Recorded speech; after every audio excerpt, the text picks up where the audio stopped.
Brasileiros produzem em 1 hora o que norte-americanos fazem em 15 minutos. Em termos de riqueza, os Estados Unidos produzem 67 dólares a cada hora. Já o Brasil produz 25% a menos, que é o equivalente a 16 dólares e 75 centavos. Por quê? Assiste esse vídeo até o final que eu vou te mostrar os 3 motivos que levam os brasileiros a serem tão improdutivos. E eu tenho certeza que você vai se surpreender com o último motivo.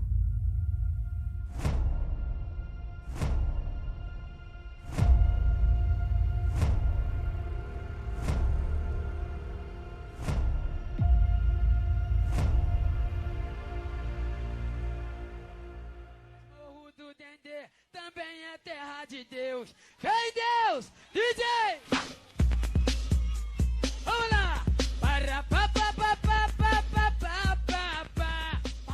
Há 2 anos atrás eu tive que ir numa agência bancária de um desses grandes bancões por aí, aqui em São Paulo mesmo. Pois é, eu sei, você deve estar achando que eu vivo na Idade Média ainda, né? Quem é que vai no banco fisicamente nos dias de hoje? Pois bem, eu precisei ir. E como você deve saber, quando a gente vai numa agência bancária, a gente tem que ir bem cedo, porque o horário de funcionamento deles é uma bosta. Então, lá fui eu. Cheguei lá mais de 4 horas antes de fechar o banco. E era para resolver uma pendência muito simples, que com 2 cliques, qualquer atendente conseguia resolver. Era apenas aumentar o limite da minha conta. E a minha sorte é que a fila nem estava tão grande, tinha 6 ou 7 pessoas na minha frente e tinha 3 caixas atendendo simultaneamente. Então, tudo indicava que rapidinho eu ia conseguir sair do banco e fazer meus afazeres lá em casa. Só que então algo inacreditável aconteceu. Nada. Exatamente isso. Não aconteceu absolutamente nada nas próximas 3 horas que eu fiquei lá esperando na fila do banco. O servidor dele estava completamente instável, caindo e voltando toda hora. E as coisas que já não eram boas ainda contavam com a má vontade dos funcionários de atender a gente e explicar o que estava acontecendo de fato. E ainda por cima tinha um senhor que estava na minha frente que arrumou briga com segurança, foi expulso do banco, enfim, foi um fuzuê todo. E toda essa confusão me trouxe a seguinte questão: os brasileiros são realmente improdutivos porque são vagabundos, ou é porque os meios de trabalho levam ele a ser improdutivo? Será que só os brasileiros são assim? Ou esse comportamento é generalizado? É isso que a gente vai responder no vídeo de hoje.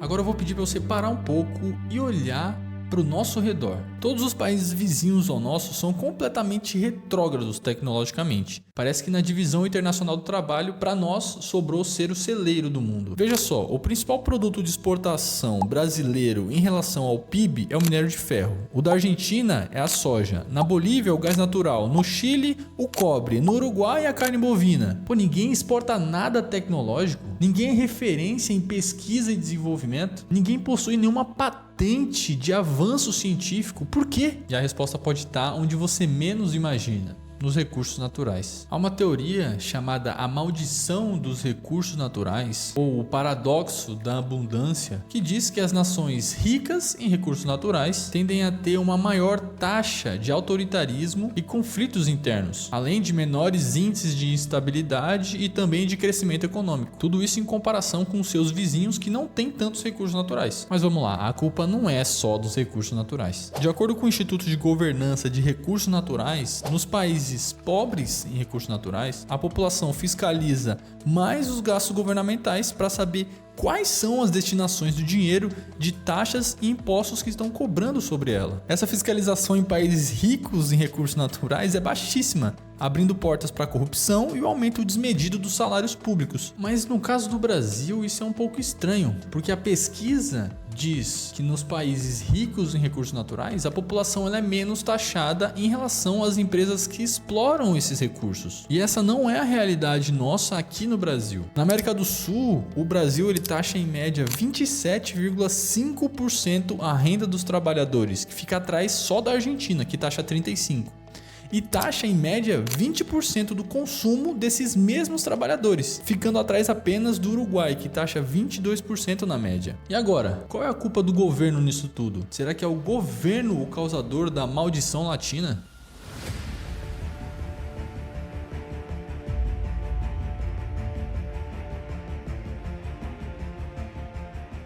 Corrupção, populismo, subsídios ineficientes e quase 2.000 horas anuais gastas por cada empresa só para ficar em dia com a burocracia. O que acontece se nós juntarmos tudo isso num país só? Crescimento exponencial do setor informal. De acordo com a Organização Internacional do Trabalho, no Brasil e no Peru, mais da metade da força de trabalho está empregada informalmente. Na Bolívia, para você ter noção, essa proporção chega a 82%. Segundo a estimativa, a América Latina é onde nós temos uma economia informal que mais cresce no mundo inteiro. Beleza, Vitor, mas como é que isso afeta a produtividade em si? E veja só, os trabalhadores informais, eles são propositalmente menos eficientes. As empresas que contratam trabalhadores informais têm que operar de forma discreta. Então ela não pode crescer muito, ela tem que permanecer pequena. E se ela permanece pequena, ela não ganha economia de escala. E essa economia de escala é o que vai fazer não só ficar mais barato os produtos dela, mas também cada trabalhador ser muito mais eficiente. Mas a gente não pode pensar que a informalidade ela é a doença, ela é só o sintoma. A doença se chama consolidação das leis de trabalho. Quanto um trabalhador CLT custa para uma empresa? Bom, de acordo com um estudo da FGV em conjunto com a Confederação Nacional das Indústrias, o custo efetivo por trabalhador é de 2,8 vezes o seu próprio salário. Isso significa que para manter o empregado ganhando R$5.000 por mês, por exemplo, a empresa está desembolsando mensalmente mais de R$14.000. E o legal é que esse estudo ele leva em conta não só as obrigações sociais, como FGTS, INSS, férias, 13º, ela leva também em conta os custos com capacitação, rotatividade de funcionários, possíveis benefícios, tanto para o funcionário quanto para a família. Enfim, agora você entende, esse alto custo de contratação desencoraja as pequenas empresas de partir para a formalidade e realmente contratar funcionários CLT. Para você ter noção, em alguns lugares como na Argentina, as leis trabalhistas são tão fortes que é quase impossível demitir um funcionário. E além disso, a estrutura de benefícios sociais como o Bolsa Família também desestimula os trabalhadores a procurar a formalidade. Pensa só comigo, qual seria o interesse de uma pessoa que ganha R$1.000 com o Bolsa Família mensalmente, sem fazer nada, em se aprimorar, se autoaperfeiçoar, procurar um emprego melhor e nesse emprego melhor ela ganhar R$1.000 a mais? Sendo que com esses R$1.000 a mais desse novo emprego, ela vai perder o benefício do Bolsa Família. É muito melhor ficar na mediocridade, não se autoaperfeiçoar, não melhorar, não arrumar um emprego melhor para ganhar R$1.000 a mais e continuar ganhando o Bolsa Família de R$1.000. Só que aí que tá, nenhum político vai tocar nesse assunto, ninguém vai colocar o dedo nessa ferida, porque o cara que fizer isso, ele simplesmente nunca mais vai se eleger. E isso é um preço muito caro que nenhum deles está disposto a pagar.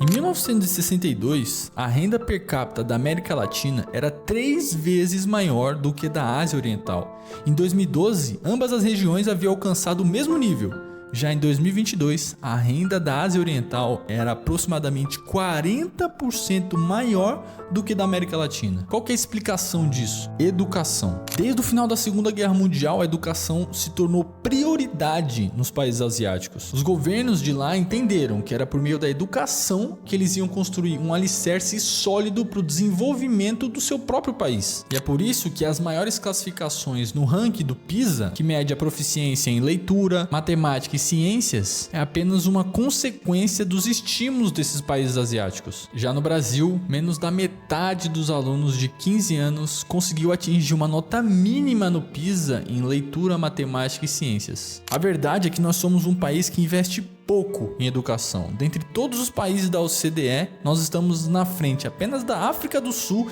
e do México, perdendo para todos os outros 38 países. A Coreia do Sul, que por exemplo na década de 60 tinha metade da nossa renda per capita, hoje tem mais de 3 vezes a nossa renda e investe mais de 6 vezes por aluno em educação básica de qualidade. Mas esse nem é o pior. O pior é que nós estamos completamente estagnados na educação. Comparando a nossa classificação do PISA de 2022 com a de 2018, tivemos uma evolução pífia, beirando a 0. Em leitura, em 2018, nós estávamos na classificação 57. Em 2022, 53. Em ciências, nós estávamos em 64. Em 2022, em 61.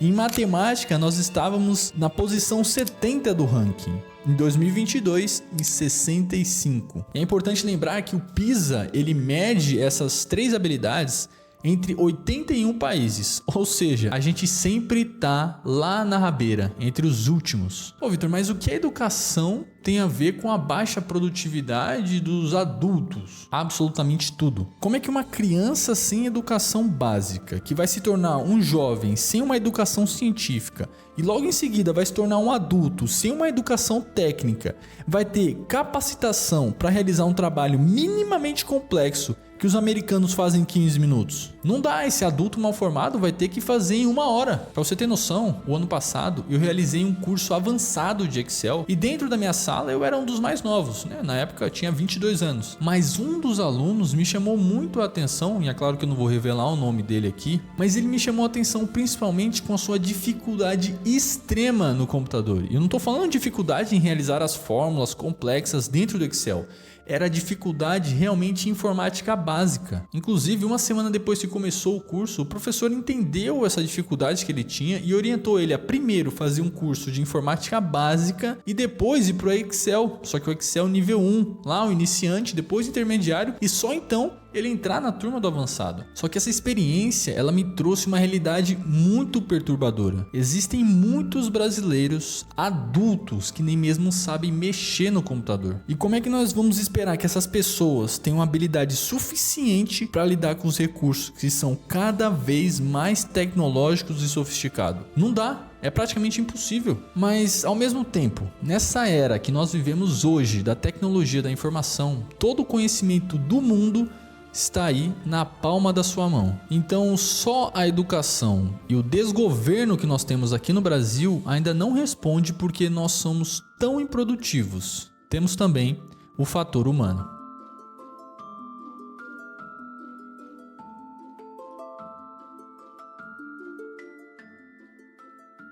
Um estudo recente muito interessante chamado Capital Humano e Contabilidade do Desenvolvimento, novas evidências dos ganhos de salários com a imigração, tentou identificar o peso do fator humano na produtividade do trabalhador. E para isso, ele observou milhares de pessoas que migraram para os Estados Unidos para trabalhar. E a ideia foi basicamente o seguinte: quando o trabalhador ele vai para os Estados Unidos, ele carrega consigo todas as suas habilidades e conhecimentos junto, né? No entanto, essas habilidades elas passam agora a se relacionar com a economia norte-americana, não mais com o seu país de origem. Então a gente tem uma conclusão óbvia.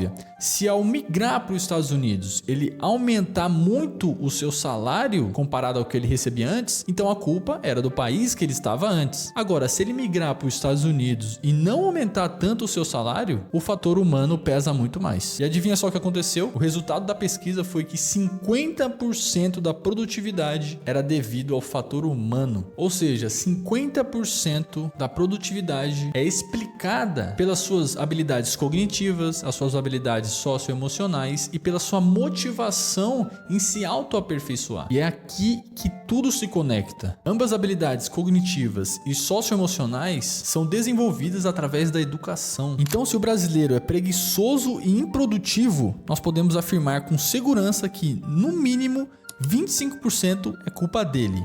Os outros 75% a gente pode dividir em dois: a educação ineficiente e completamente falha, com 50%, e os outros 25% vão para a burocracia exagerada que nós temos no nosso país. E é só agora que eu consigo entender que aquelas 3 horas na fila do banco para resolver um problema que eu nem resolvi não foi culpa do sistema que estava instável, não foi culpa do atendente que estava sem saco e nem culpa sozinho da burocracia do banco em fazer eu ter que ir lá só para assinar 2 ou 3 papéis. Na verdade, a improdutividade vem do conjunto desses 3 fatores. Infelizmente, para isso a gente não tem uma bala de prata. Na verdade, a solução para essa improdutividade toda são pequenas reformas e melhorias institucionais, tanto na parte do governo em ser menos burocrático, quanto também em melhorar a nossa educação de base para formar cidadãos melhores, cidadãos mais capacitados, que possam lá na frente ter um conhecimento técnico que vai colocar ele na economia de forma ativa e ele vai produzir mais rápido